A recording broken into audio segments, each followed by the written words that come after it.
Welcome to the Enlightenment Evolution Hour. I am your host, Rob Gauthier, the ET Whisperer. The Enlightenment Evolution Hour is a part of the Enlightenment Evolution Network. Any ideas or opinions expressed by myself, the guest, or a caller may not necessarily reflect the same opinions of the Enlightenment Evolution Network. Enlightenment defined. It's the state of giving and receiving greater knowledge and understanding about a certain subject or situation. Evolution defined. The gradual development of something, especially from a simple to a more complex form. So what then is Enlightenment Evolution? The state of giving and receiving greater knowledge as we develop from a simple to a more complex human being, living on Earth for our soul's experience. Welcome now and join us as we explore our Enlightenment Evolution Hour together.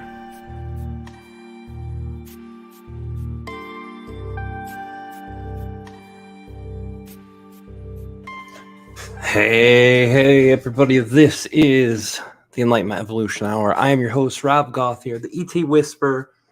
Welcome everybody. How are you guys doing this week? I hope you guys have had a wonderful week. Last week was really fun. Had a great time with Wendy. This week is going to be amazing too. We have the one and only Susie Beiler with us, who's a channeler and a founder of the Creation Temple, and many, many more things. And we'll bring her in just a few minutes. But before we do, obviously, we're going to have to go to our announcements for both the Enlightenment Evolution Hour and for the ET Whisper. I want to say hello to everyone in the chat. If you're there, we'll see you talking. Please feel free to drop a link, whether you are on our YouTube live stream, whether you're on the Enlightenment Evolution Hour Facebook page, or whether you're on the ET Whisper Twitter page, or pardon me, the Twitch page.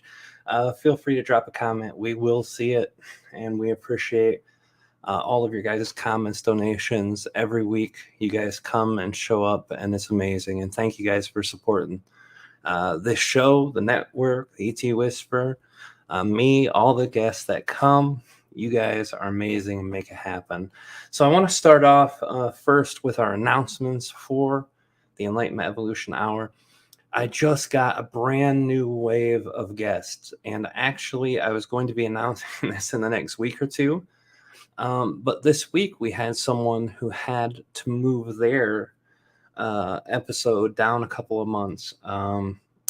And Susie was good enough to come in and step in. So I started getting a hold of all the other people who I'd been wanting to connect with to see who would be on the show for the rest of the year. And we have most of the year filled out already, guys. We have all the way to December filled out with guests. And I'm going to share a little bit about the guests right now. Next week, Sheila Seppi, amazing person.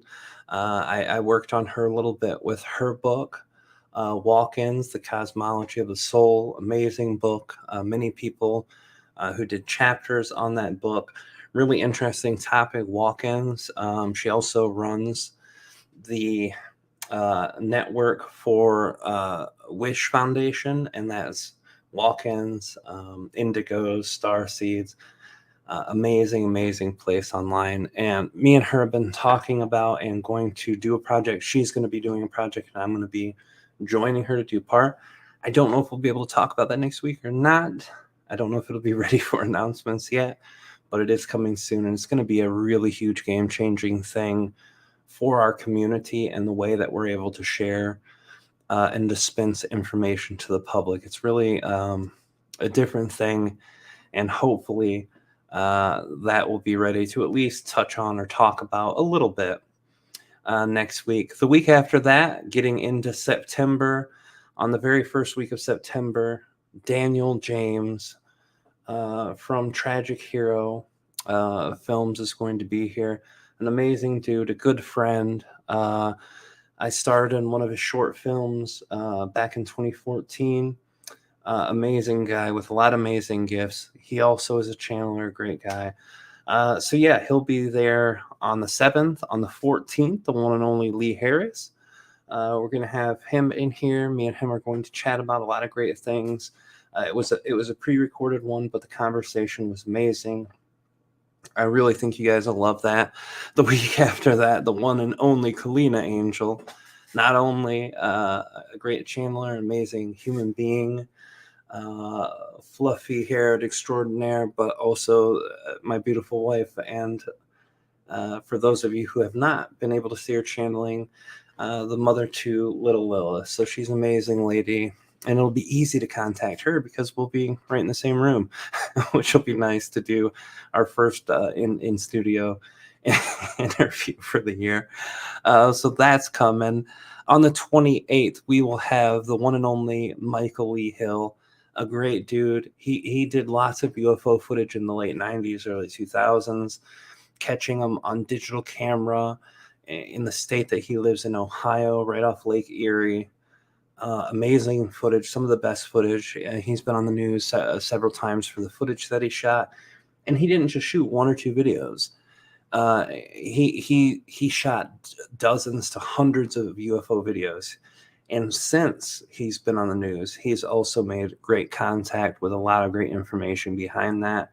A good guy. I met him in Detroit, and we've been friends ever since back in 2015. Really great dude.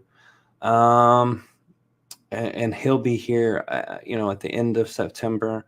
And then going into October, one of the people whose interviews had to get pushed from a few weeks ago, Gordon Goosenberry, and he's going to be coming. He is the one and only person who's going to be coming from the Xena Foundation. I met this guy. He's not a part of our community.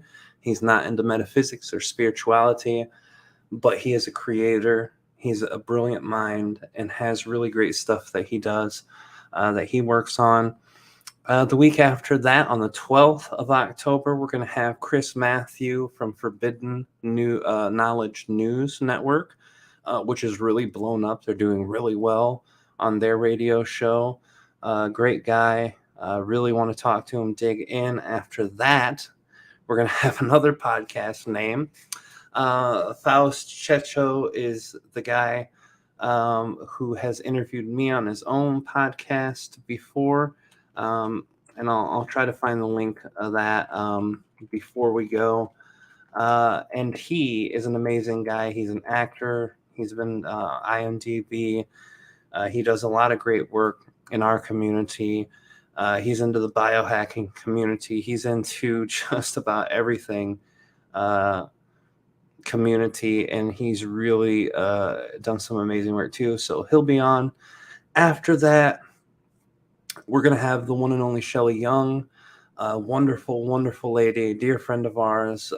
She was in the 2015 channel panel and did another channel panel with us after that. A really great lady. After that, we're going into November. And yes, we still have guests for every week in November, believe it or not. And the first start off is going to be Ruben Langdon from Interview with Extra Dimensionals. A lot of you guys have found my work through that show on Gaia TV. They just started season 3. I just saw the announcement. They're going to be running a limited version of that on Gaia TV, so that you can look forward to seeing some new content for the show. He's a great guy, dear friend, longtime friend. We're going to be chatting it up in the beginning of November. After that, another longtime friend, Daniel Scranton, who's also a channeler, who's been really breaking out into the community, doing events with a lot of big names out there in the community, which makes him very happy. He enjoys being successful at his channeling, and we got a lot of catching up to do. After that, Michaela Sheldon, who is going to be here tonight, but had to change. She'll be here the week after that, and she's the only other Michigan channeler I know besides Kalina and myself. So that'll be something fun. The week after that, I'm going to be bringing on the Adam Twister, and he is a fascinating dude. I don't think any of you know him. I met him, and he has a grasp on metaphysics unlike most people do. Very great guy, very cool guy. I know you'll enjoy your show with him. Then at the end of November, it looks like that's where our train stops. Now, I've already went way past my time, guys, on the announcements. So the last couple announcements, I said we were going to be having a channeling class at the end of the month, but our situation with the kids being backed up a week normally if my son pushes over. So we're going to be moving this month's channeling class to next month. Everyone who had tickets from last month's, we'll be offering you a free ticket for next one. And then any new people, we'll put that up on the website and we'll announce that as it goes. You can always come catch us. Far out with look at that. Faust. This is it, guys. Faust right here. He's the one who I was talking about. That's his podcast, Far Out with Faust too. Go to his channel and subscribe. He's in the comments on YouTube, guys. Sorry, I just saw you in here, brother. So ET Whisper stuff, channeling sessions, regular sessions, all that stuff on the book. We're going to be coming out with some new material very soon. We'll be making the announcements on that. But I am done with announcements. I am way, way past my announcement time that I like to go. We're going to bring in the one and only Susie Beiler in just a minute. Susie is a certified holistic health practitioner. She is also the founder of the Creation Temple, an online library supporting Lightworkers in their spiritual path. Susie is a living example of the balanced divine feminine and masculine energy, working with deeply sensitive empaths to tap into the divine power, master their energy, and live their soul mission. She's a dynamic speaker, amazing presenter, commanding great stage presence. She lives and leads lots of retreats in Sedona. Amazing person in general, a great person of consciousness. More things can be said about her than just the simple things I am, but I think the best way to actually talk to anyone is to bring them in and have them talk for themselves. Welcome, Susie. Hello, hello. Thank you for coming here tonight. I appreciate you being here. Oh, thanks, Rob. Thank you for having me. I really appreciate the opportunity. Oh, absolutely. It's wonderful to catch up with you. We had a chance a couple months ago to catch up here and there, but not really as in depth, obviously, as I always like to catch up with people. As you guys know, me and Kalina kind of have been out of the picture of the community for a while, besides the private stuff that we do. But you've been there. You've been out front. You've been doing your thing. You've been speaking your heart. You've been speaking your truth. This is one of the things I admire about you the most. You're not afraid to talk about the really hard topics. You're not afraid to get into them with compassion, with sympathy, with empathy, with an open heart. And I feel like that part of our community had been missing for so long through this last 2 years, where everything was just really nuts and everyone was really mad and really pissed off. How well, we'll get to that in a minute, but these kind of things is why I've really appreciated how you've come to participate in the last few years, especially even though I've known you longer than that and I loved you and liked you a lot longer than that. The last couple of years, you just really stepped up to fill a place that needed to be. So first of all, thank you for that. Thank you. Absolutely. I mean, are you kidding me? It's great. I cannot I cannot speak enough for people who've been doing what you've been doing. There just like I said, hasn't been enough. But we'll get into all sorts of the things about how the world's going. I want to ask you the same question I ask everyone when they first come in. Okay. You know, I don't want to ask you what your story is. You know, you've told your story 100 times. Every time you've done an interview, every time you meet someone new, you share this story about who you are and how you got into it. But I want to know about the experiences that you had as a child, as a young adult, as a teenager, that helped you be open and available for the things that you do in your work and the experiences that you had in allowing you to open up to be the person to do the work that you're doing now. Um, you know what? I don't even know if I know how to answer that question. Yeah, it's Because my childhood is so different from my world today. I grew up Christian, I grew up Mennonite. And it's such a different reality, Rob. I don't know how to begin to answer that question, if I'm being honest. Okay, so Mennonite, it's a very niche practice, and Mhm. for those of you who might know, not understand Mennonite, I always said that they're the Amish that get to drive cars, and I know that's a gross misinterpretation, but that was always because we have a lot of Amish and Mennonite people that live in our area. Uh-huh. Uh, Tell us a little bit first about the Mennonite, kind of their beliefs and stuff, and then maybe look at that and see where you started to question or break away from that religious mindset or the practice of being a Mennonite. Yeah, so the Mennonites are very diverse because you can have Mennonites that are very liberal and Mennonites that are very conservative and everything in between. So my personal experience was a little bit more on the conservative side, but I would say overall kind of in the middle. So we did drive cars and we had electricity and uh, I had to wear a skirt. I wasn't allowed to wear shorts or pants for a long time. I wasn't allowed to wear makeup or get my ears pierced. There were a lot of conservative things in my past.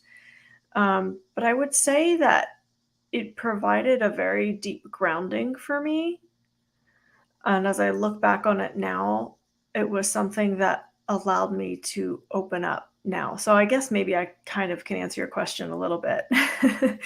The grounding that I experienced as a child, I think set a really solid foundation for me as a person, for me as a human, and eventually allowed me to open up. And where I started to move away from the belief systems, I did have a spiritual awakening experience in 2004.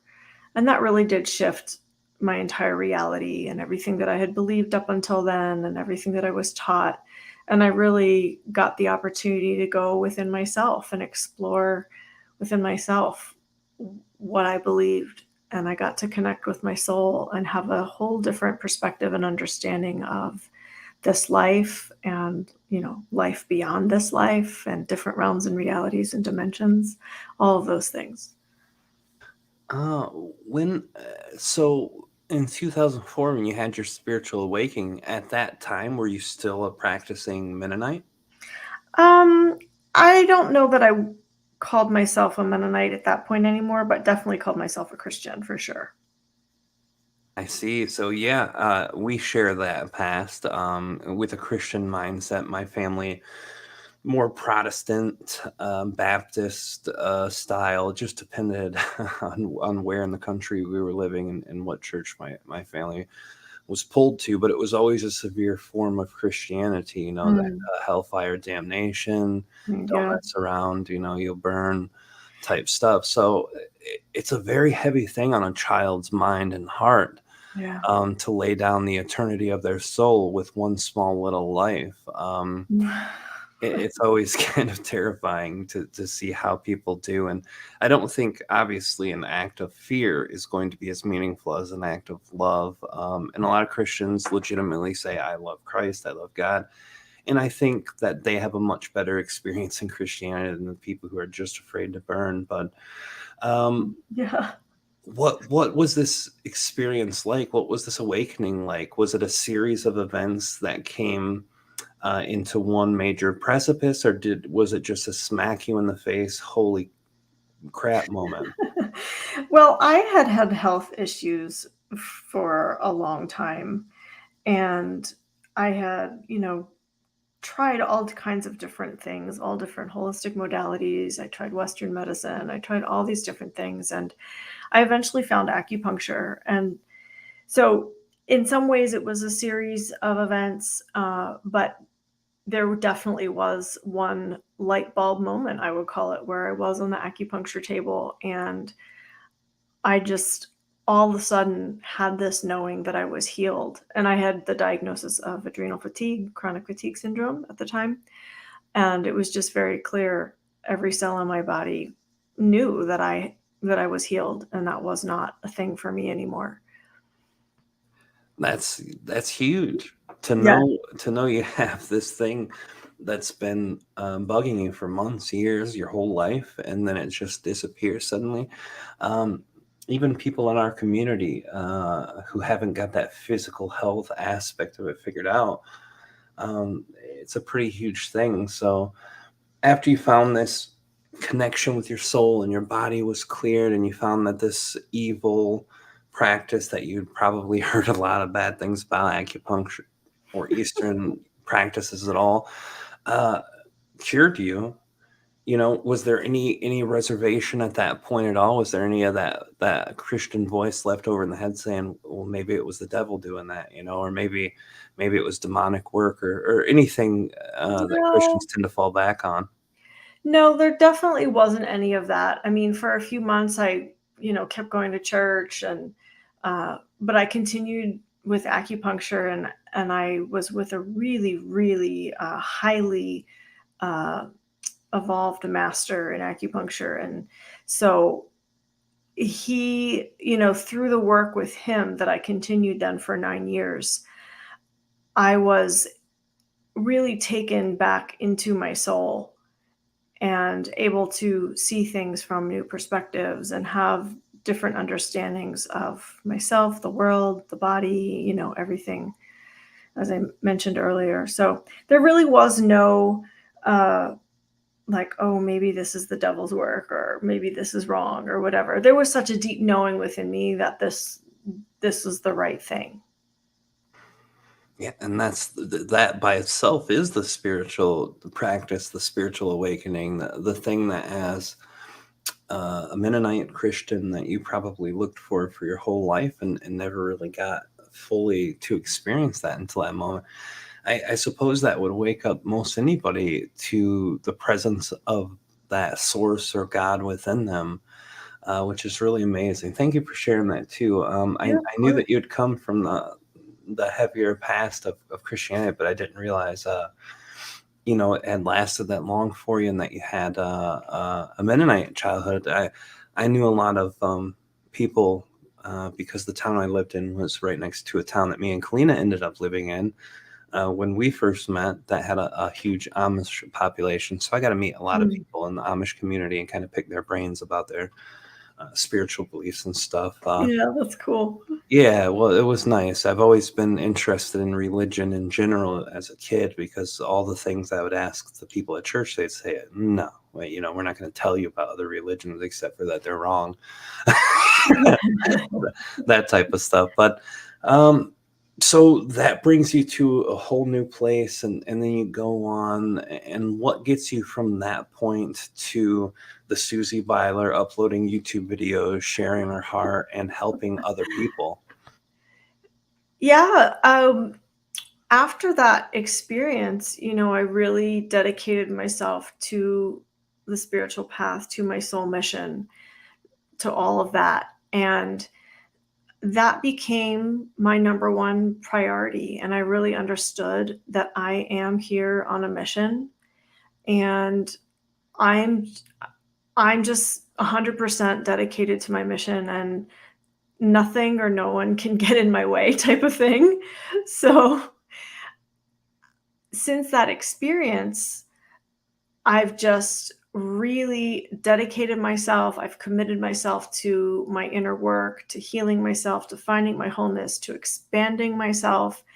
And when I began, I've had a YouTube channel for over 10 years, but I didn't do much with it. But when I began channeling in 2015, it became really clear. It was just a calling, put these videos on YouTube. I had no idea what was going to come of it, if anything. It was just, I just knew I had to share the information that was coming through me, and YouTube seemed like a good idea. A good way to do it, with, at the time, we didn't have BitChute and Odyssey and all the other things we have now. So I Yeah, it was the only game in town back then. Yeah. right? Yeah, the thing about me, Rob, is I will always follow my soul guidance. And so that's what it was. It was soul guidance, just to put this information up on YouTube. And, 155 episodes later, here we are in 2022. That's incredible. You've done a lot of work on the YouTube that deals with people finding themselves, and I imagine that being a reflection of your own journey of having to find yourself, and Sure. once you were Yeah. able to, the empowerment that comes with that. Yeah. I want to talk to you about the channeling part too. The channeling, um, the the consciousness that you channel, Mm. prime creator Mhm. consciousness. Mhm. So to some people, they're like, so that's all it is. That's God. Other people will be like, well, it might be a consciousness calling itself that because it created Earth, or there's a various Mhm. million ways people interpret these types of things. How would you explain the prime creator energy? Well, when I first started channeling the energy and I asked who or what is this, the answer that came was, I am the highest vibrations of love and light. And so that's a really super broad definition. Um, Yeah. so it's really, I find that people interpret it in many different ways. Some people say, oh, you're just channeling your higher self. And some people really feel that I'm channeling the energy of all that is, and, and everything in between. So it's kind of like artwork, it's in the eye of the beholder, how someone might interpret it. Yeah, that actually makes sense, and I like that too because channeling is that way. It's funny. I listened to someone telling me about a channeling I did because I'm not really there with everyone while I'm channeling. I'm doing my own thing with Treb and hanging out with him and Hmm. connecting with him. And when I get back, someone will be like, "Yeah, Treb or Art have just said this," and I'm like, "Hmm." That's interesting. I never thought they would have said that or something. And then I'll go back and listen. I'm like, that's not what I heard, And Oh, I, I, interesting. I won't argue with the people who say these things because I realize too, like you said, it's very important for people to receive channeling. First of all, from where they're at in their Hmm. journey. Second of all, from their own belief understandings, and then thirdly, channeling has a way of being encoded and it really Yes. hits people on all these different levels. Yes.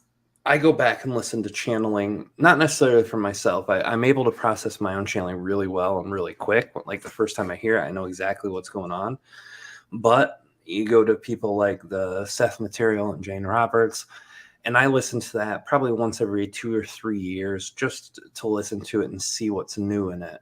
And I do that because each time I listen to it, I find either something new about what's being shared or something new about myself in what's Mm, being shared. beautiful. Yeah. Yeah. And that's the beautiful thing about channeling the level of that from my perspective. Um, so once you start channeling and sharing this, most people received it pretty well, I would imagine. No, it was a mixed bag. I had the YouTube haters. Yeah, they're all around, aren't they? Yeah. But it was never really my business. It was just my soul guidance encouraged me to do this. I said yes, I did it. And how people receive it isn't really my business. Yeah. So, Does it give you a good feeling when you see someone who finds value and oh, are definitely. able to shift their lives? Absolutely. People who have changed their lives for the better, the people who have gone through awakenings, the people who listen and get nuggets for themselves and for their journey. Absolutely. That's huge for me. It does bring great fulfillment. So, yeah, I probably take that personally a little bit. But yeah, it does help to be received and to uh, it is very fulfilling to know that it has impacted people's lives in a positive way. Absolutely. Yeah, that's always been really my whole thing in sharing too. When I went to YouTube, I did the same thing, no expectations. It was an excitement in me that was so boiled over. My thought process was my time with Treb has changed me fundamentally. As much as I changed from my addiction and my depression Mm. to my spiritual journey, I changed more from the time I started my spiritual journey to the time I was done with Treb. Connecting with him and then learning how to channel his energy for Hmm. others. So I went on and I said, if one person hears this and gets 1/10 of the shift in their life that I've seen in mine, Mm. even if I do a million of these things, it will be worth it. Yeah. And it was just Yeah. a Exactly. reception that was a whole lot more than what I expected. But do you think that tells us something about people's intentions and attaching a lot of expectations on it, or previous a mindset on how exactly things should go, or because this is two schools of thought, and I really should be asking everybody this to get their perspective and opinion. But this is the first time I really thought about it. The schools of thought that I hear is, set your intention directly, set it specifically, create the pathways for it to go, or set it as wide as you can, just knowing what you're excited to do without expecting what you get in return for it. And Hmm. both of those are kind of the major school of thought. Yeah. What's your feeling? Yeah, my take on it is that we're all wired very differently. So for some people, it does work better for them to be very specific in their intentions and to kind of, as you said, create the pathways for it to unfold. And for other people, it's best to be very general and unattached and just allow it to unfold. There are many ways to be a creator, and some of it depends on your wiring. It depends on, your the way you're connected multidimensionally. It depends on your frequency. There's so many there's so many ways to align with what you're creating. So those are my thoughts. I don't think there's necessarily one way to do it. It depends on the individual. That actually makes a ton of sense because, no two people can do anything the same way. Right.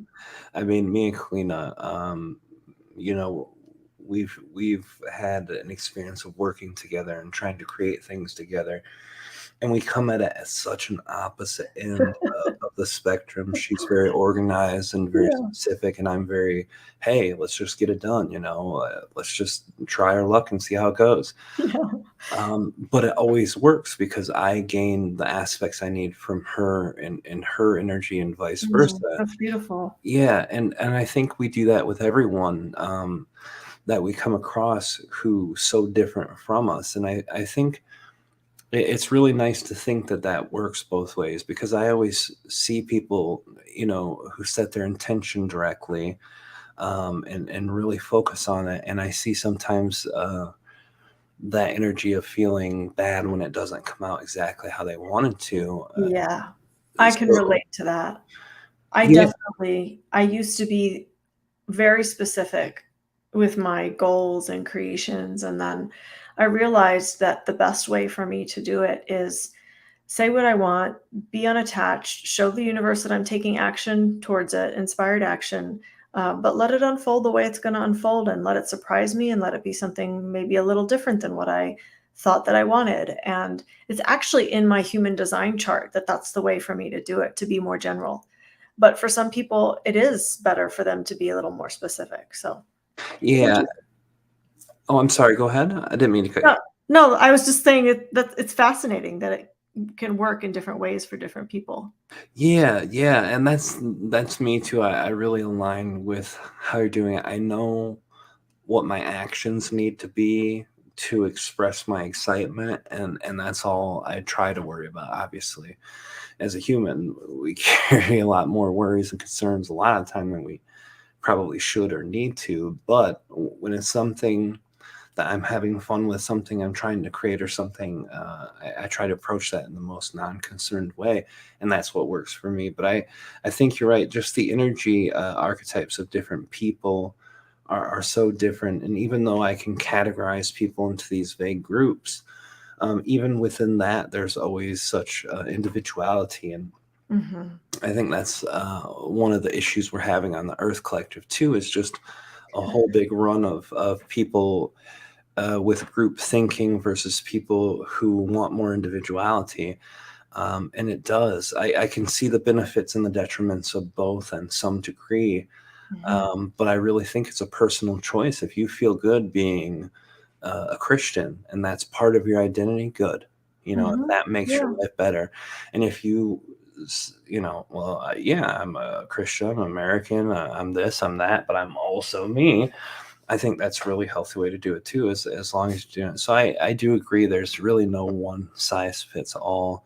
Yeah. Um, I know a lot about you as a person, as a channeler, just because of how long I've known you, how long I've been aware of your work. But one aspect of the work that you're doing now that's been really, really exciting for you is one that I don't know a lot about, and that's the Creation Temple. I know that you Mm-hmm. founded this Creation Temple, and you're using it as a means to kind of create a place for information to be gathered and to help people in the way that they want to come and present themselves to the Earth Collective and what, because everyone's got something to share. I always believe Yeah. that.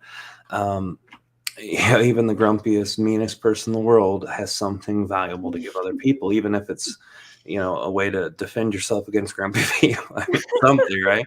Um, can you share more with us about that and kind of tell us first what it is, and then maybe after that, tell us a little bit about what process got you to think about it and to create that? Sure.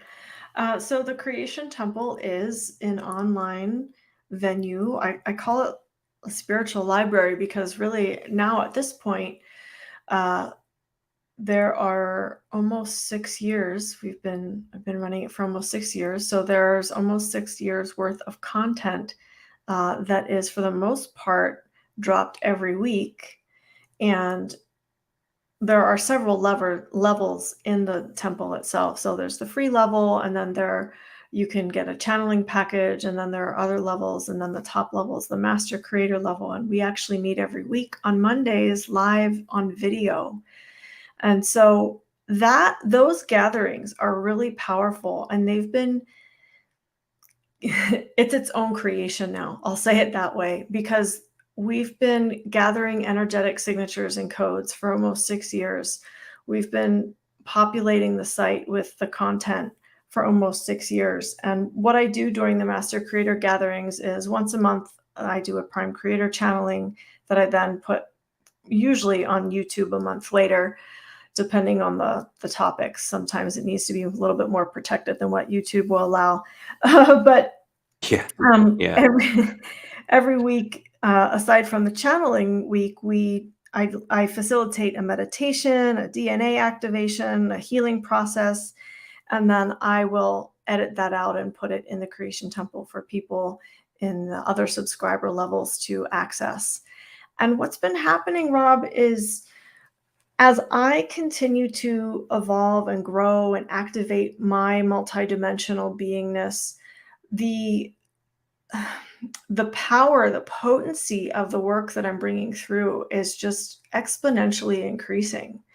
And so I've been healing stuff in my body and my spirit and my mind, and just it's really incredible the power that we do have as humans. And as I continue to clear and clean and maintain my vessel, my work just continues to get really intense, and it's deepened and expanded, and I'm just really excited about where we're going. I never imagined 6 years ago that I would have a website that would still be growing and serving in the way that it is. I just feel really blessed to be a part of it.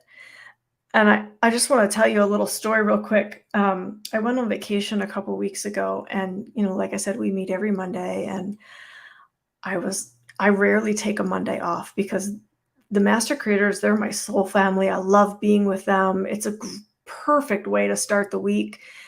They all love being in the gatherings, and because I wasn't there, they were like, well, let's do it anyway. Let's meet anyway. Whoa. Right. And so one of the members has a Zoom account. So they met through his Zoom account. And I watched the replay several days later and I was just blown away. Like I was literally in tears. The beauty and the energy that I felt coming from that gathering. And it was like this, I felt like a proud mama or something, just, You did. You gave birth to this yeah. entire creation, and now you watch it blossom onto its own, you know? Yeah, and some of the members have been there since the very beginning, almost 6 years, so that tells you something, that tells you the value that it is to people if they're gonna stick around that long, and I was just blown away when I watched the replay, and like I said, I was in tears because the way they held each other in love, the way they held space for each other and supported each other, it was just the most beautiful thing. And, so it really humbled me. I just feel really blessed and grateful to be able to have created something like this. Well, that sounds amazing. It's a very rare circumstance or occasion when I've heard of people who channel these beings, and I'm not saying, I know theoretically, energetically, Treb art, if they don't belong to me, right? Mhm. They're not my pets. They're not my personal, children or parents or whatever. So Mhm. theoretically, anyone can channel them, but I also know they come through me because we have a bond, and Yeah, that bond is what makes my channeling as good as it is because yeah, our soul has that connection. yeah. But I have heard through other people the power and the connection that people who really have a similar thing you're talking about, who've been immersed into that channeling for so long, have their own experiences with them. And when I talk to Trev about it and share with him what I hear, he shares his side of that perspective, and it's such a beautiful thing. It's like it really is like a growth and expansion into that energy that helps teach you and reflect these beautiful things to you. And I've heard it happen just a small amount of times with other people who channel, and the consciousnesses, beings or collectives or angels, whatever they're bringing in, Mhm. to do with that too. And it's always seems surreal and extremely powerful to the people who channel because they're also, regardless. And I mean, I've heard this from, Daryl, who's been channeling for over 30 some years. And when the other lady from Japan who channeled Bashar, it was just mind blowing to him. That energy that he knew so well being perfectly expressed through another human, Oh, it wow. doesn't just confirm that consciousness is what you think it is and what you believe it is, but it also shows the power of the human consciousness when it connects to Mhm. something and loves it so deeply. I never heard that story. That's really cool. Yeah, yeah. A lady from Japan, I think she still channels Bashar publicly, and Daryl said, I think she was like one of two people who's channeled Bashar. Wow. Yeah, so it's a really powerful thing, and I know there's a lot of people in the community, people who are just getting started with their channeling or their sharing, and a lot of people want to get out there quick, so they believe the formula that's best is just channel the same beings that everyone else is famous for channeling Mhm. or well known. But I always, when I've had a talk with a few people who said that they were channeling Trev or something, I was like, listen, I'm not going to tell you what your experience is, but I will tell you, when you're connecting to these other guides because you want people to see your channeling, what you're doing is taking away the possibility to build your connection with one of your own guides, a guide that will be way better to connect with for you because you'll Yeah, have that connection on a deep, deep soul level.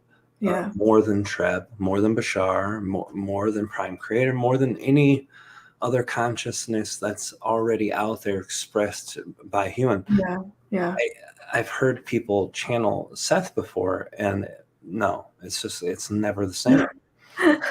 It's never Y the same. You know, I don't even consider channeling the central focus of my work anymore. I continue to provide it because I know it's helpful for people. Uh, I much prefer, guiding people back to their soul and to their own source and to self-healing. Uh, but I do know that one of the blessings for me in channeling Prime Creator is the integration that I've experienced over the years.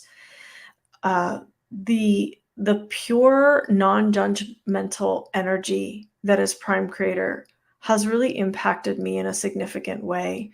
When I'm one-on-one with a client answering difficult questions, the way Prime Creator sees the big perspective and never judges has really been a lesson and an invitation for me. I grew up very judgmental. That's part of my background as a Christian. They teach you that up front, not, right? not judging any Christians out there. And no, but that has been something that I grew up with. And so to get this shift in perspective with Prime Creator, there's never any judgment from Prime Creator. And if anyone ever feels any judgment coming through my channeling, they're probably feeling my own filter, they're not feeling Prime Creator. I can guarantee you that. Prime Creator does have some very specific perspectives sometimes, but there's no judgment associated with it. And it's just amazing to feel it in my body, because the way that I channel is I feel the energy of what I'm meant to put words to. And so it's an embodiment practice for me. A lot of times I need to embody the energy before I can speak about it. And that actually, this is fun. Recently, on Monday actually was our monthly channeling in the Creation Temple, and someone asked about ether. And it took me, I've never channeled about ether before. And so it took me a bit of time. Prime Creator really had to work with getting the energy into my body, so that I could bring through the information about it. It was really powerful. So it's an amazing thing, this ether. And we've only scratched the surface. So I'm going to do another channeling about it probably, but just a fun little story. That's amazing. Yeah, it's fun for me to hear how other people channel, because the process is so different. Like before I took the time off with the baby, and getting Kalina's end of her pregnancy was extremely rough. So from about mid-pregnancy until I started back the show, I had taken time off, and before I came back, that was actually one of the questions that I asked every channeler who I had on, because I had on at that time mostly just channelers, and I would say, what is your process of connecting? What does it feel like? What do you do to take the steps to connect? And every answer was so different. Yeah. And it's just amazing. But that embodiment thing, it makes sense when you're doing any kind of energy work too. And I know you do a lot of energy work and consciousness work and soul work. Yep. But that kind of energy itself, it amazes me. And it's funny because we as psychics and channelers often are considered by others, pretty damn awesome with the things that we can do. But yet each of us see another way it's done. It's like, man, I wish I could do it that way. I wish I could try that, And it's so funny because we probably all could do each other's style if we took the years that person took to get it tuned in the way that they do. Right. But it's always something funny I've seen, even me, I was trying to connect with humans who had passed on, like dead humans. And I found a trip. So it's like, I wasn't even shooting for it, and that's what I got. But yeah, it's amazing to hear that that's the way you connect. The ether conversation, can you give us a little sneak peek of what that was about, or like All right. the basic outline of how they describe the ether, because that's always an interesting topic. Okay, so just as a reminder, this was the first time I brought this information through, so it's not fully integrated yet, so I don't really remember all of it. But if I can remember correctly, Prime Creator said it's the space in between. And that it carries energy signatures and codes for alchemy, for creating. It's been one of the highly guarded secrets of the ancients. And gosh, trying to remember what else. Probably one of my creation temple members could tell you more, honestly. They often remember the information better than I do. No, I get that. But Yeah. it's a powerful substance. Oh, and we can work with the elementals. Right now, a lot of the elementals are stepping forward to help humanity. And so we can work with the elementals to work with ether, because that's something that they have practice in, or they know more about than humans. Yeah, that would make sense. They're more inbound to that vibrational frequency too. I would imagine elemental consciousnesses are already at the level of that ether energy, and that actually makes sense. It's funny because I think you're the only channeler who's ever received that type of understanding. Even though Treb didn't, or not, it was Ardif didn't call it ether. He said, like, if you're perceiving like the Merkaba that people create inside of their mind's eye to do meditations and healings and traveling and stuff, Mhm. he said like the bottom pyramid on a 2-dimensional scale is like your lower fractal consciousness, all the consciousness in your body, and then the upside down one, that's you reaching up into the etherical realm, and then the upside down triangle on a 2-dimensional plane is like the higher self consciousness going down into the body. And the center of the Merkaba would represent the space. If you pulled the triangles away from each other, you just have 2 points pointing at each other. Mhm. And he said the energy between that is like pure potentiality, Mm. like manifest, unmanifested, pure consciousness, and the higher self Yeah. can Yeah. extract that from source energy. So it sounds very similar to the same kind of concept.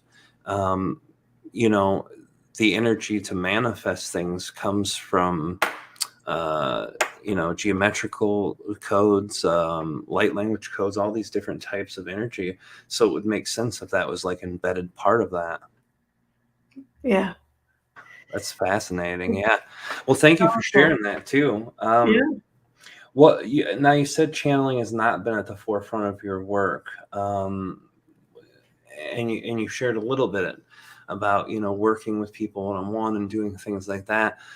But what is it within that type of work that excites you, that's led you to do that more than you have channeling? Like, what types of things are you doing with people, and Yeah. what ways do you find that to be more exciting or better in the way that you're doing it? Well, I don't know that I'd call it better. I just think there are different approaches for different situations. So sometimes in a session I will channel, but sometimes, like, I have the knowledge. I have a deep intuitive sense, and I don't need to go to Prime Creator to get more information about a situation. So it just depends on the person and the situation. But what I'm excited about right now is I've just launched one-on-one mentorships. I'm phasing out one-off sessions because I'm really committed to people who are committed to themselves. And so I've opened up 3, 6, 9, and 12-month mentorships. And I'm just, only taking a very small amount of people, starting out slow, because what's what is required of me in that type of commitment to somebody is it is a multidimensional commitment. And so it requires a lot of self-maintenance on my part to continue to keep myself clear, to continue to keep myself, clean and focused and all those things. So uh, when I work with someone that deeply, it is like this container. Well, it is. It's a container that's formed, and the energy over the weeks as we work together continues to build and become its own thing, much like I described with the creation temple. And that's very different than a one-off session. Someone can get a lot out of an hour with me. But if you can imagine doing an hour with me and then having the energy build throughout the weeks, and then doing another hour with me, having the energy build, doing another hour, there is an amplification and a momentum that's created. And I'm really excited about how people can transform when they deeply commit to their work and they hire a practitioner to help them. And I was inspired to do this because I've had my mentor for over 17 years now. It'll be 18 years in October, which is just crazy to me. It's like, am I really that old? But Time flies, right? When you're having fun. yeah, right. It has been invaluable to me to have someone to hold my hand when I need it, to have someone there to answer questions when I'm struggling to figure something out for myself, to have someone to take me back to my soul, to myself. And it's been the greatest blessing of my life to have my mentor. And so now I'm at the point in my work where I'm ready to be that for other people.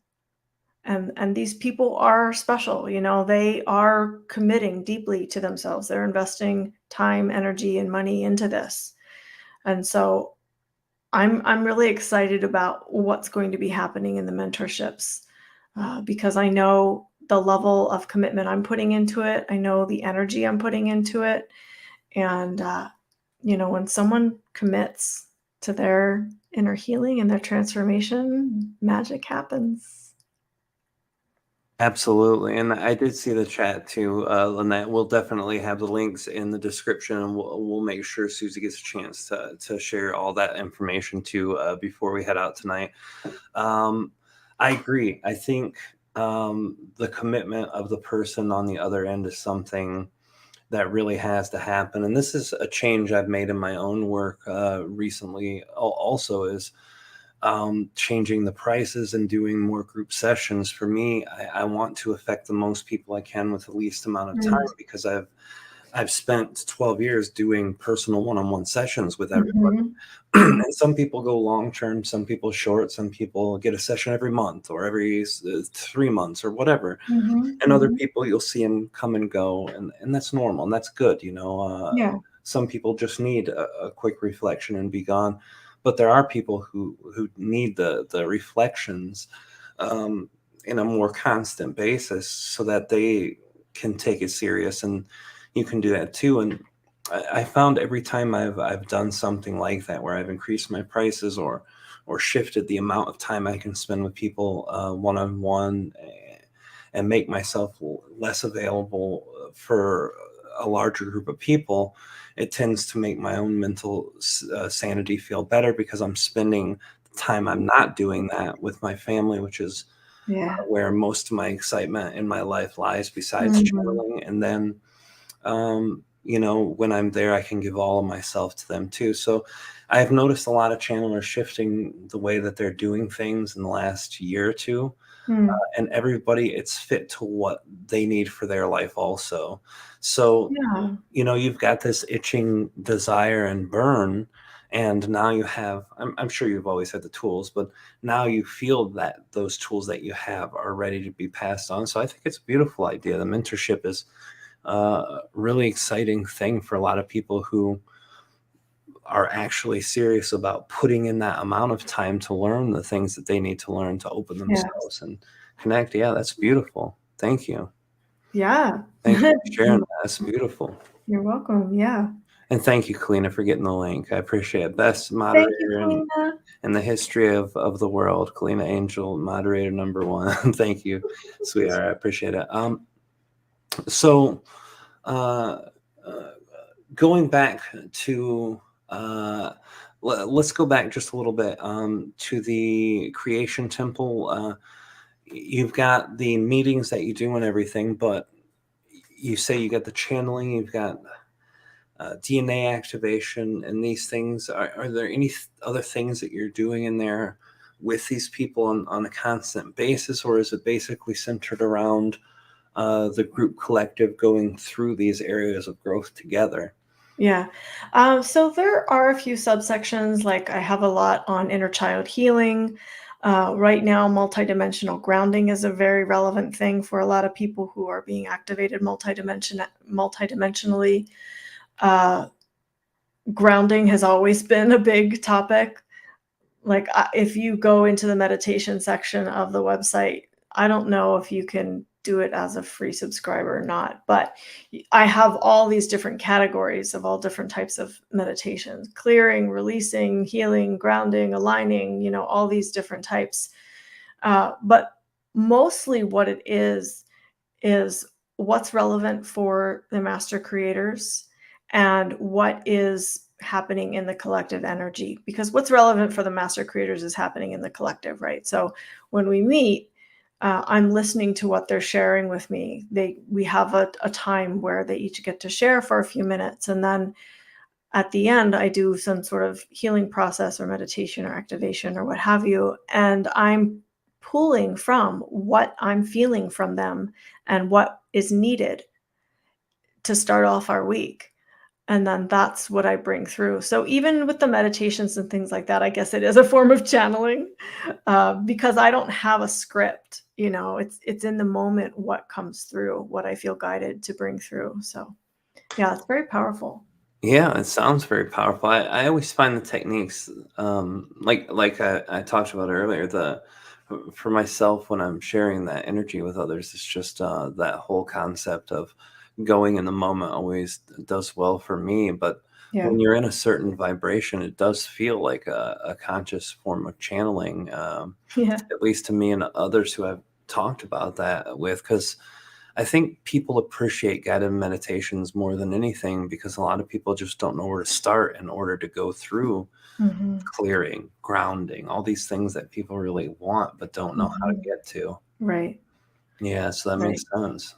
And because one of the reasons I understand that my work is so powerful is because I'm living these things and then I'm sharing them. So I have energetic signatures and codes to share because of what I've gone through and what I put in place for myself and the ways that I heal myself.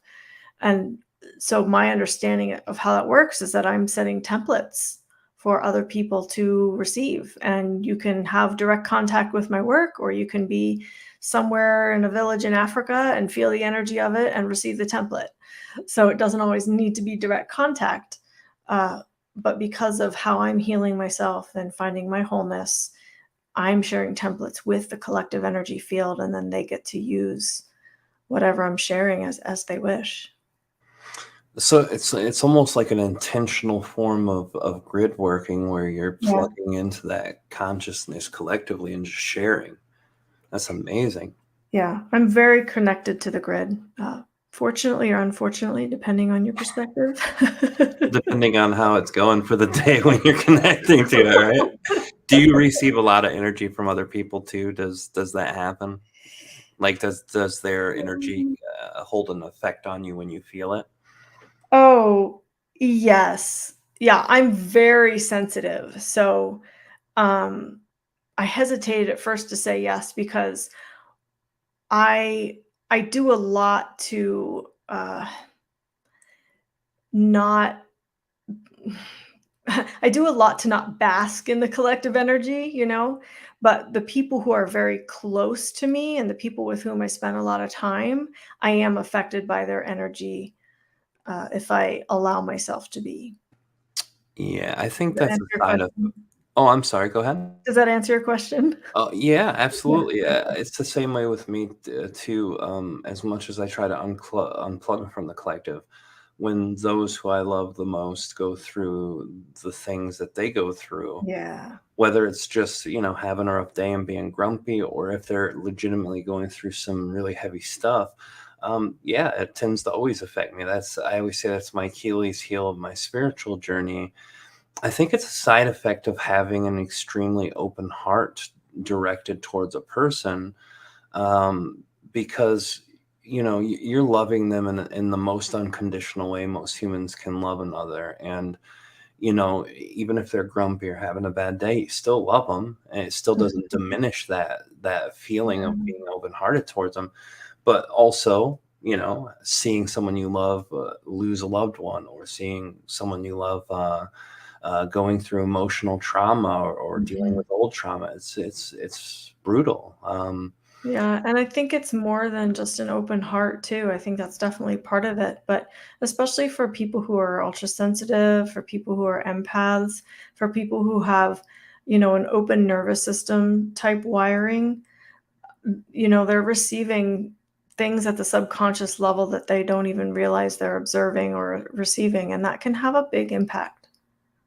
Yeah, that makes a ton of sense. Yeah. Yeah. And then I live in Sedona, which is, I'm living on a bed of quartz crystal, which amplifies everything. I, So, I was just about to say you're living on an amplification of every normal thing ever anyway.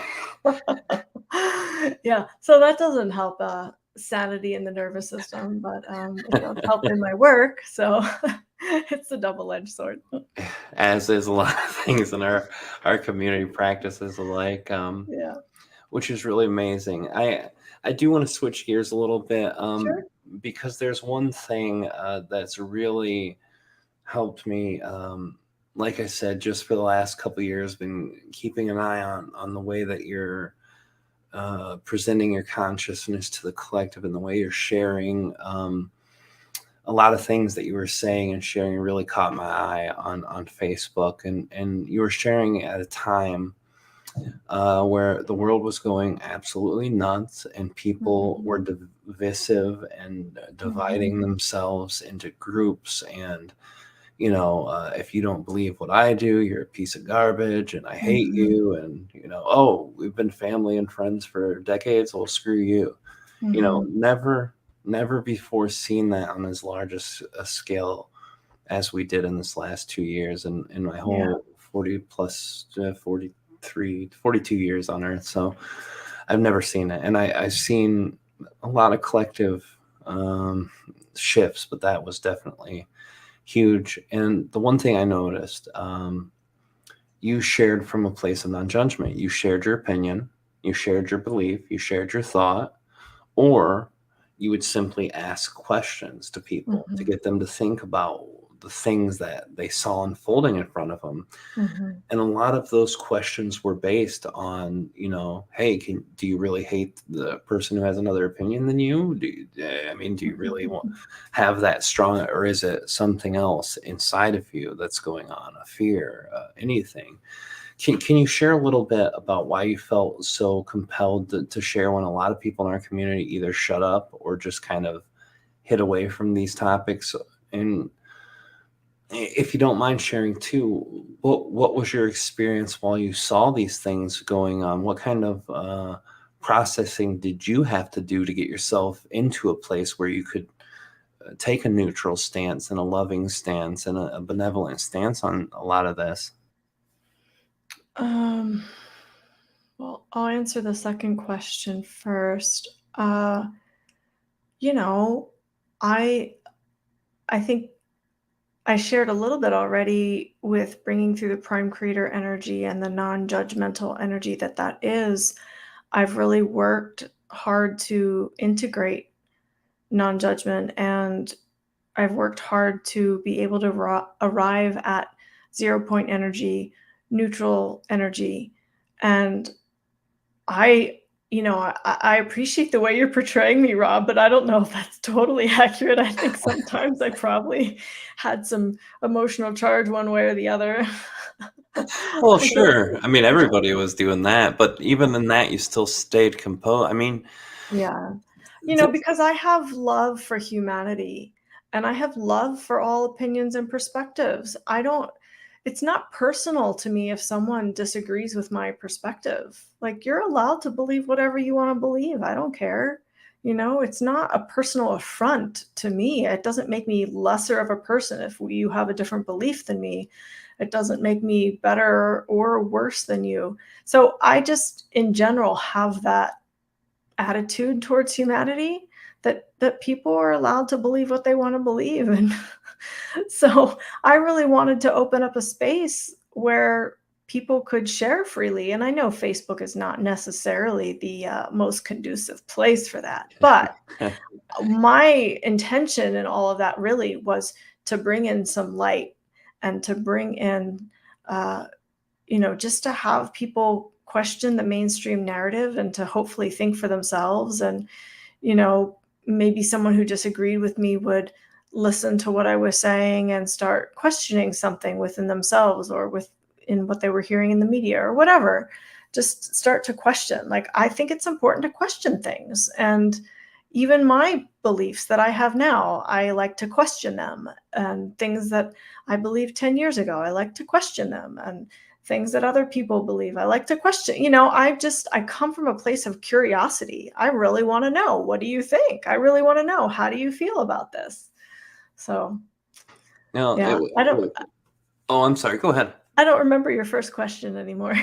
Um, uh, I think you did well answering both questions, but I Okay. asked what led you into that as the Oh, second okay. question, which you answered, and then the first one was how you processed the craziness at the beginning of it, like Hmm. how you did. But I think it kind of ties into that too, unless there's anything you wanted to add to that.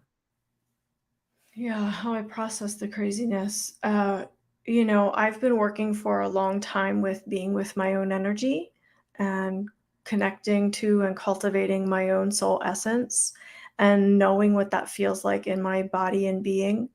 And so when all of this started to happen, I just really went. I do what I always do, and I went inward. I went into myself, and I connected with myself, and that's what kept me centered, throughout the craziness. And I'm sure that I had times where I was not centered, but that was a huge tool for me that I used to maintain my centeredness. Well, that's beautiful and admirable, and I will say too, there were some emotionally charged times. You're absolutely right about that too, in your sharing, but most of it came from people, in my perspective, who are trying to bully you out of your thought or bully you out of your belief. And when you're opening yourself to say, okay, that's fine. What do you believe? And then they keep, that's the only time I seen you.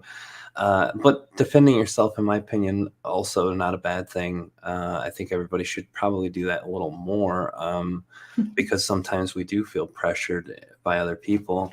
Um, what I was going to say too is as you're sharing what you did, you shared in a way too that kind of gave both sides something to look at, and I found myself doing this a little further into the craziness as it was, because the first part of it, I was just trying to evaluate and make sure my son was okay, because he had Mhm. almost died in 2008 when he got the swine flu, which was a Mm. respiratory virus.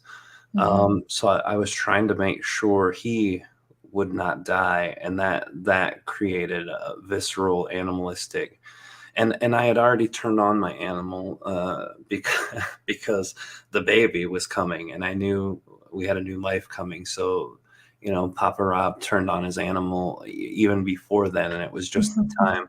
So there was that, but Yeah. I saw, and maybe I'm wrong. I don't want to put words in your mouth, but to me, what it seemed like you were saying is that people who were concerned over their health and others had fear about their own mortality, about not following procedures, and people on the other side who went to that extreme were fearful of losing their freedoms and fearful of being told what to do by others.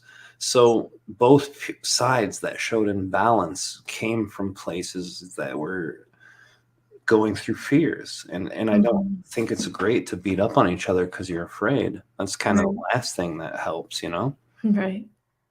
And I don't know, I don't want to misinterpret what you said either, but that's what I saw from what you shared with other people too. Um, is that kind of the way you felt through it? Is that the people who were having the most imbalances were the most fearful? Maybe, to be honest, Rob, that seems like a lifetime ago to me. Yeah, I've been through so much since then that it's hard for me to go back and remember what was I thinking, what was I feeling. sure. Yeah, Yeah, it does. It feels funny how quickly that felt distant to everyone after it was done and said, and I know it's not really. If you look at a lot of the greater aspects of it, it's not done from a lot of people's perspective, but from my right. mind, the craziness part of it is mostly behind us. We're getting close to that time, so I want to take you through a little game I played with everybody since Okay. I think since I had Daryl on, like the third or fourth week, I came back with a guest. I've been playing this game ever since, and it's very fun. I want for the audience as well as myself to get to know you and to pose questions to you that you probably have never been asked ever before in an interview, which I think is fun. And I also am curious to know the answers. All So, right, bring it on. yeah, all right, let's do this. What is your favorite color? Well, I don't know that I have a favorite, but I really do like aqua and turquoise and shades of that. Amazing. That's And beautiful. I like gold too. Yes. Yeah, I noticed you have a lot of gold in the pictures that you take too, and it's always really amazing. Gold is a amazing energy too. Yeah. Um, all right, so what is your favorite food? That's like asking which child is your favorite? um, if that's too narrow, or too Too broad, yeah, it's too too broad. broad. Let's take it the other way. What's your favorite food group? Like, do you like veggies? Do you like fruits? Do you like cheese? I do Cheese like is. cheese. I do like veggies a lot. Right now I'm really enjoying tomatoes from my garden. I have these sweet cherry tomatoes called Sun Golds, and they're really awesome. So my favorite food, it depends on the time of the year and what's happening in my garden or in the grocery store or we have something here called the Sedona Greenhouse Project, and I've been getting some food from them. So yeah, my favorite food kind of depends on the time of the year. So you like to eat with the natural seasons of the earth, which is really Yeah, as much as amazing. possible. Yeah, That's amazing. I love that. yeah. What? And these are a lot of them are gonna be favorites. So, This is reminding me of Monty Python. oh What no. is your favorite color? What is your favorite food? Oh my God, yeah. We don't want to pull Monty Python sketch out today. Um, Let me see. What is your favorite band or song?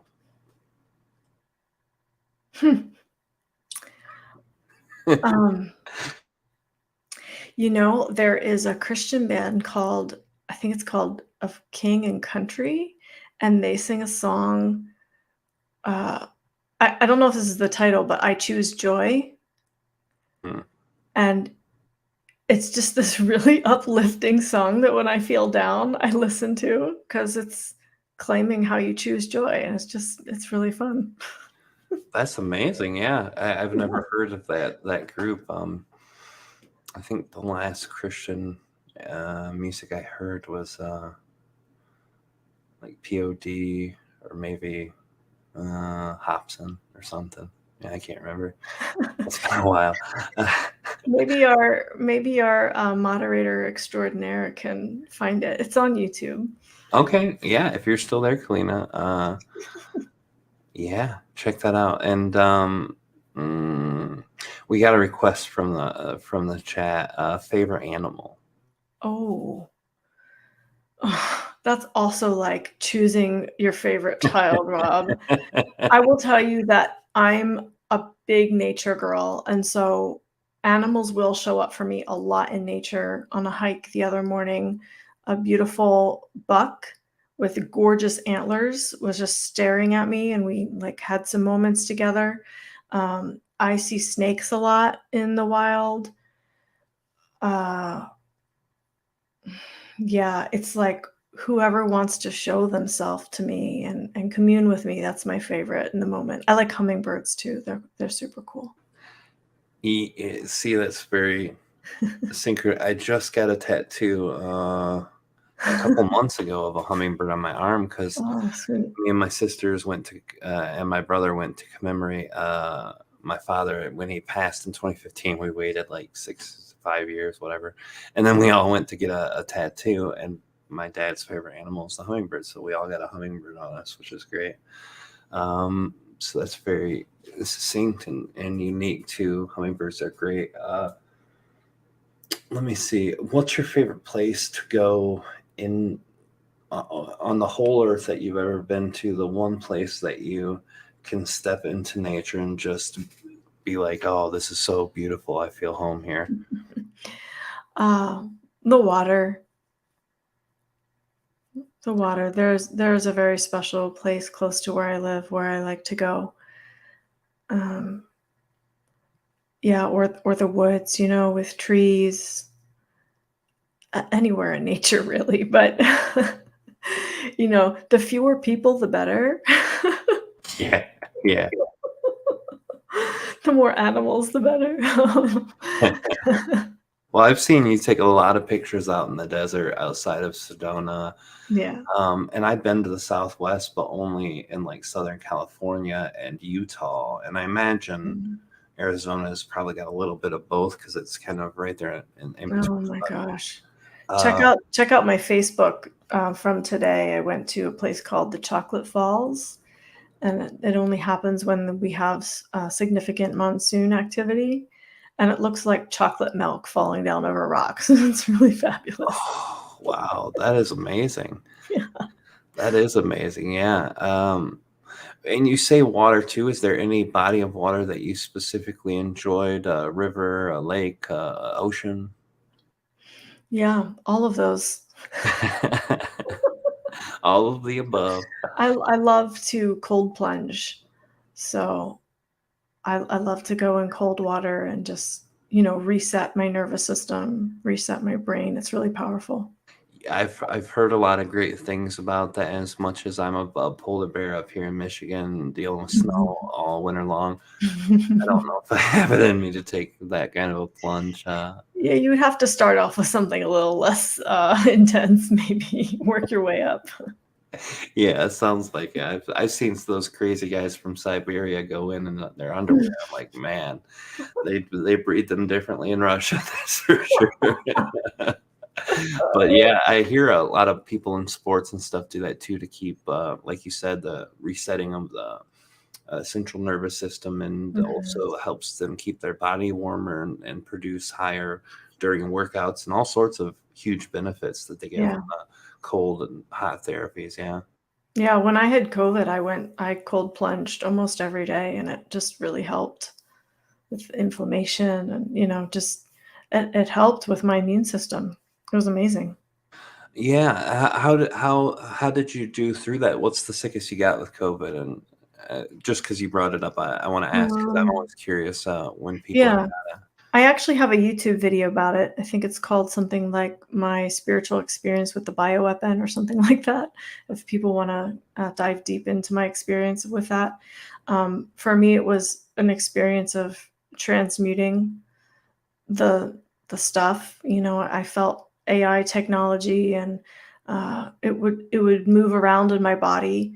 It was almost like it was searching for any weakness in my body where it could like take hold in me. It was pretty wild. Yeah, I had a few pretty intense days of muscle aches and fever and things like that. It was pretty intense. Yeah, it's commonality I hear. A couple of people I know said that the worst they got was about that. My sister, my younger sister Mary, she got She got it right before Omicron became the more dominant variant in Michigan. Mm-hmm. And she got the last of the Delta, and she was not in a good place. She had to go get the transfusion from the blood from people who got sick before, immunities. Yeah, because she felt like if she didn't, she'd be in the hospital too. So yeah, it was a pretty rough thing for her. Fortunately, me and Kalina haven't got it. We spend a lot of time at home with the kids, though. But even then, we've been out enough to have gotten it if there was a reason for us to get it. So, by the time we do get it, it'll probably just be like everything else. That was the same with the swine flu. I got that the very first year.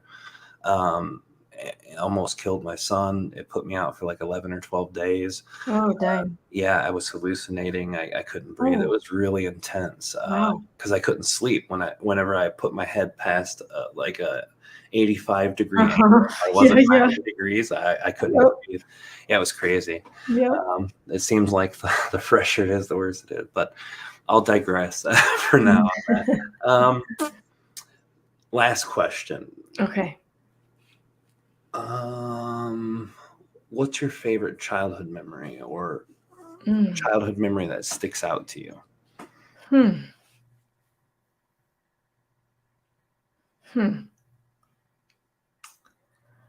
I used to pick, I lived in Pennsylvania next to my grandmother. I used to pick little bluebell flowers for her. And she would put them in a little vase or a little cup and put them on the dining room table and just leave them there, until they were well and truly dead.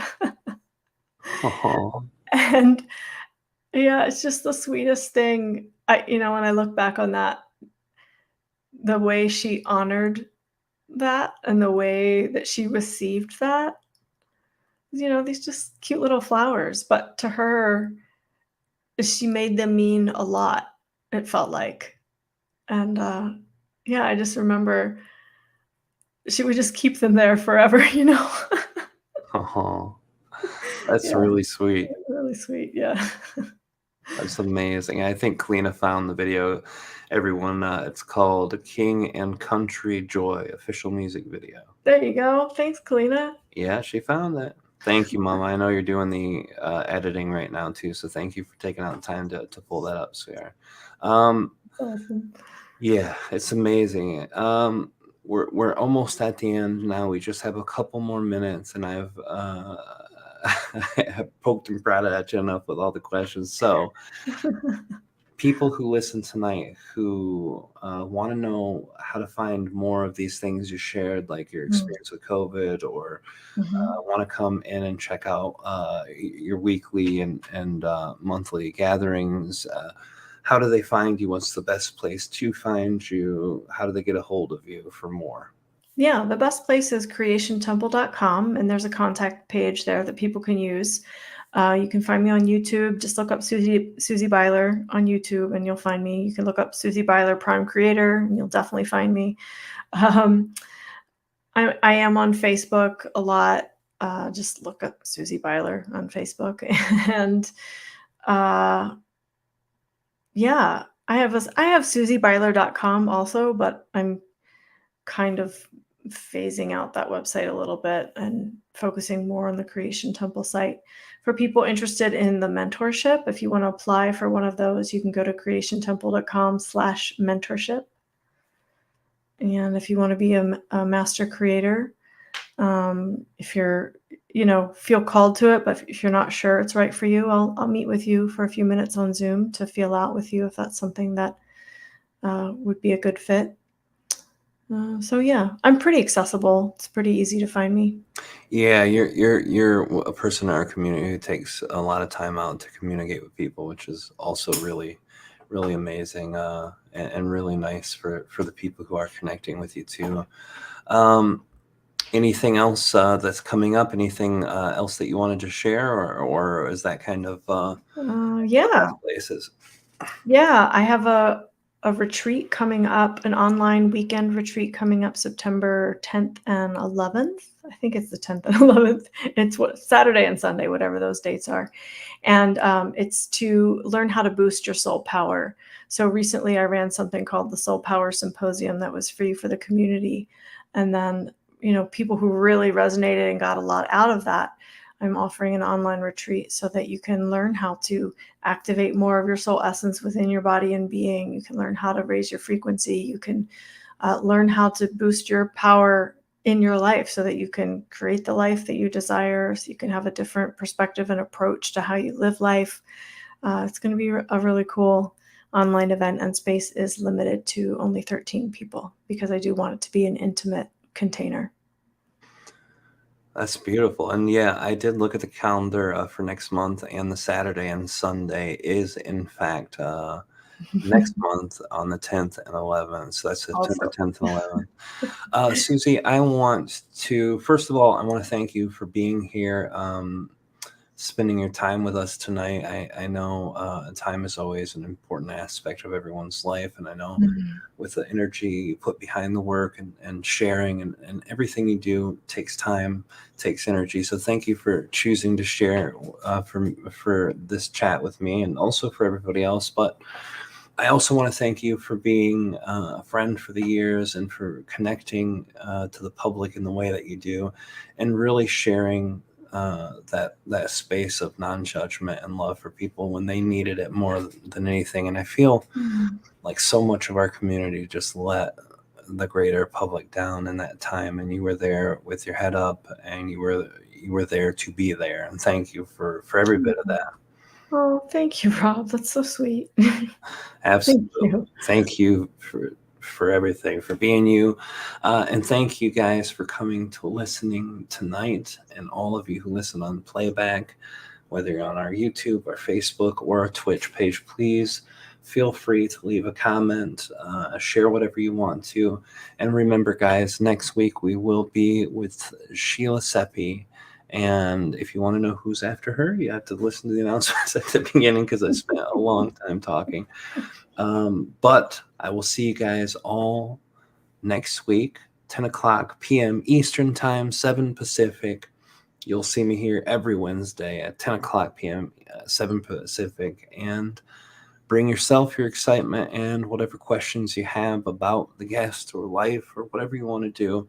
Share with us in the way you want to share with us. We're just happy you're here. Thank you guys so much for being here. Thank you again, Susie. Thanks, Rob. Oh, no problem. I appreciate it. I love you guys very much. Thanks again. And I'll see you next weekend on the other side. Love you guys. Bye.